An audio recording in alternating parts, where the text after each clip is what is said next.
wild ramps look like.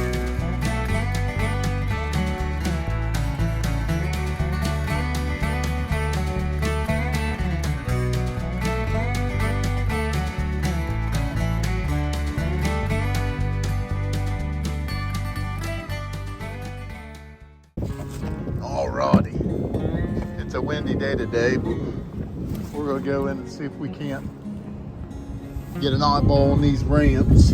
We've looked in a few places and we ain't been able to find any lately, so we're hoping that we can get a hold of some. We'll get down in here, go look at a couple sandbars too and see what we can find.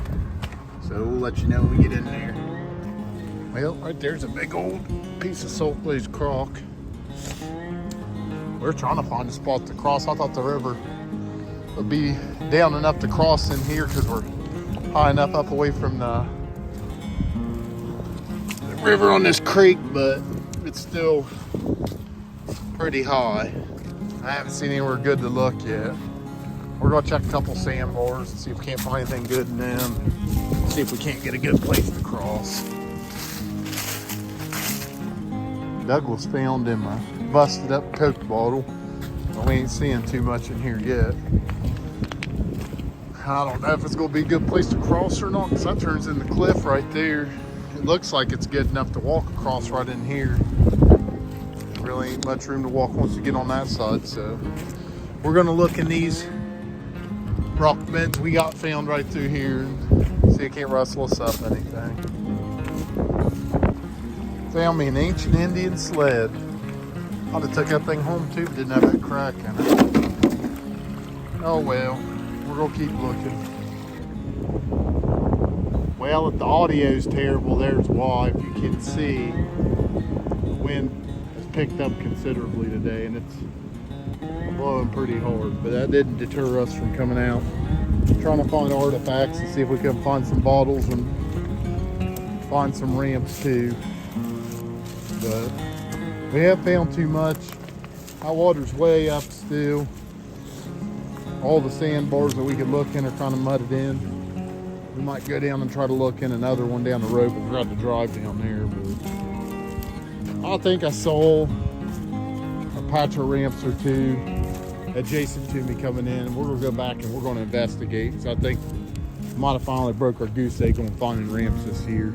It's not going to be our patch we intended to go to, obviously, because that water's up pretty good, but hopefully we got something back here. We'll get with you if we do.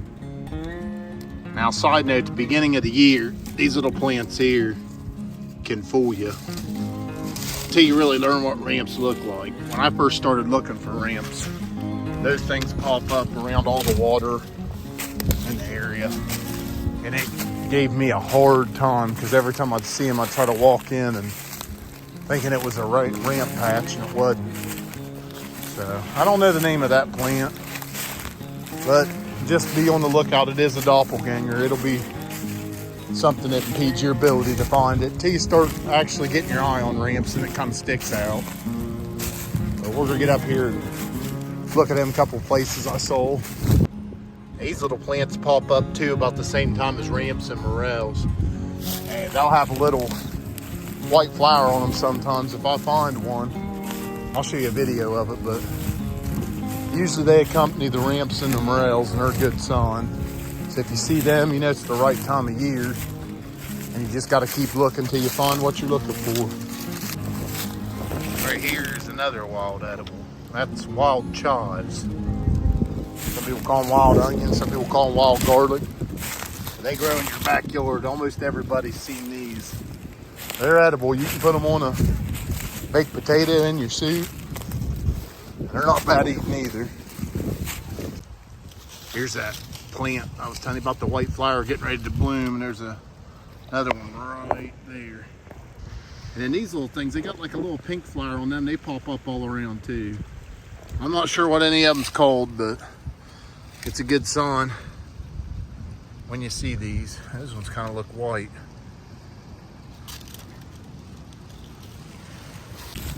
Alrighty, I'm about to show you the difference, as we just stumbled up on a patch of ramps. And some of the plants you can get confused or daffodils, when they grow pretty thick, they get dark green and grow in patches, and from a distance they could look like ramps.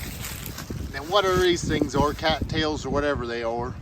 I mistake these all the time for ramps from a distance. But you get a look out of here.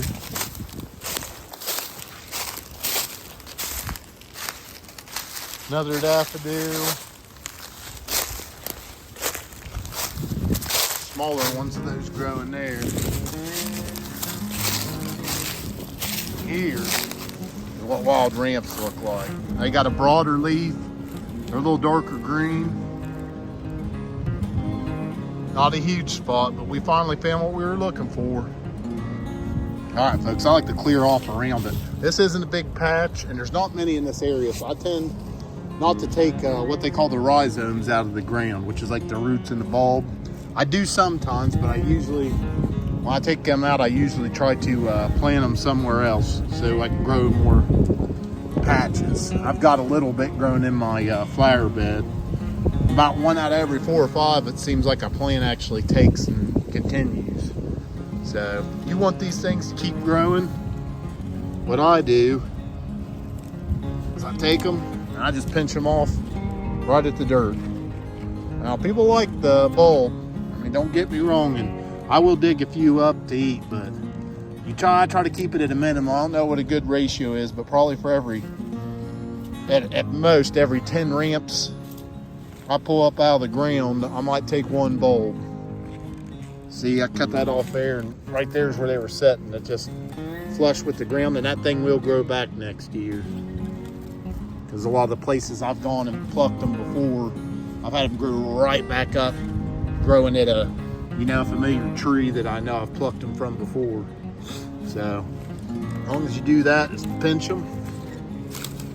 And leaves and stems are plenty edible. And they'll grow back next year, and they'll multiply, and you don't have to worry about hurting the ecosystem. So we're going to get a mess of them, and we're going to go down and see. I thought I saw one more that I want to check out and give them a look. Now, Bubby's got a mess there. I got a mess here. There's a bunch left. I'm going to have them pick those. I'm going to have them leave the rest of these. Because I do worry too that maybe, like I said, I have them grow back. But I also worry too that if you pick them too much, it might hurt them. So I kind of try to not mess too much when I find a patch. I try to move around in it. Maybe get a plurality of them at the most. That way the health of them stays intact. And we'll leave all these. There's a bunch here on the ground you can see. We'll leave them and we'll move on and grab a handful of another patch. And we really don't need that much.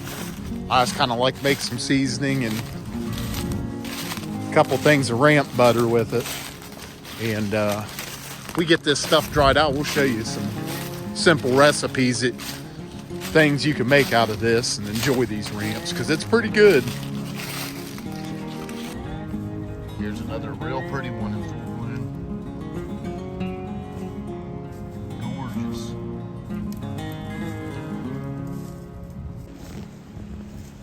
There's another patch of eyebulbs. We're going to leave it alone. I didn't see them over. I had these ones marked. We'll grab a few out of this. You see they're spreading too. That's a good sign. If you manage them right and don't try to take every ramp you see in the ground, then there'll be some left for the future. Now, there's probably 1.5 little plants grown back there, and I decided to take 3 or 4 out, rhizomes and all. And if you're ever by the creek and you're looking, you take them down, just give them a little washing. Douglas, you want to wash yours? That gets most of the dirt off of them. All right, let me see. There you go. Of course, you want to clean them when you get back, but you can wash a lot of that residual dirt off. It keeps it from getting all over you. So, we'll trudge through here and look at that last spot of eyeball, take a couple from it, and we're going to get out of here. Found a spalled up looking rock there. I don't know if it's anything, but this goes to show we already looked in here. Went our way up through looking for ramps. I missed that piece. Well, you never know what's going to be in a spot. Always, when you're artifact hunting, visit your spots multiple times. I've had lots of places never produce anything, and then I go in there one day and there's all kinds of stuff laying on the ground. Here's two small little patches right here of them. I'm going to dig this one up to show you what they look like completely pulled out properly, rhizome and all. And that's about the only ones I'm going to do that to today, so I can keep this patch intact, because it's not a big one like they are up the mountains. Right. Get that up out of the ground. Just take a hole of dirt with them. I just shake everything off of them like that. That's a clump that's grown together. There's one more here. And there you go. That's what they look like completely intact. And we'll leave those ones alone. They're littler. But we got some tasty treats. We're going to get a look at the whole haul, everything that we dug up out of the ground today when we get up here to the vehicle. All right, we got our gear back here. There's our haul for ramps today. That's, stick my hand down there, that's a good bit for us. I wouldn't need too much more this year unless I decide to keep making me some ramp butter, so I might go hunt for them one more time, maybe 2 more times at the most. I try to leave the patches around here alone, not take too much from them because they are really small. But I showed you some indicators. I showed you some plants they looked like. Now I showed you what they look like. And these probably only been up for a few weeks because we were just in here maybe 3 weeks ago and they weren't popped out of the ground at all. So we'll take them home. We might do a video in the future, show you how to dehydrate them, different things you can make out of them. But that's all for today. I appreciate everybody watching. Have a good one.